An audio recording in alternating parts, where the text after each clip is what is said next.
Welcome to the Salmon Runs YouTube. Enjoy the video. In this video, I will explain how to change your Ford Fiesta seat tilt handle. First, ensure you have a small flathead screwdriver and a trim removal tool ready.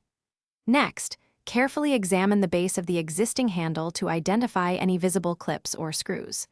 Finally, position the seat to allow comfortable access to the handle, perhaps by reclining it slightly or moving it forward. Now, let's remove the old handle. Use your flathead screwdriver to carefully unclip or unscrew the retaining mechanism, which is often a small plastic clip or a single screw.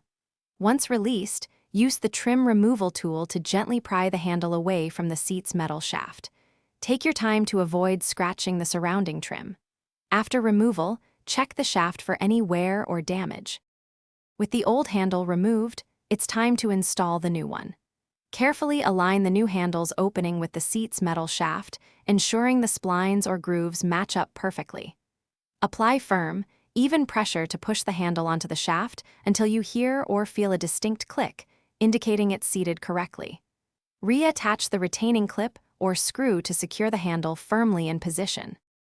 Finally, let's test your new seat tilt handle. Operate the handle multiple times, tilting the seat forward and backward to ensure it functions correctly and smoothly. Give the handle a gentle tug to confirm it's securely attached and doesn't wobble. Listen for any unusual noises and verify that the seat locks into position properly. Your Ford Fiesta seat tilt handle replacement is now complete. Thanks for watching. Consider subscribing if we helped you.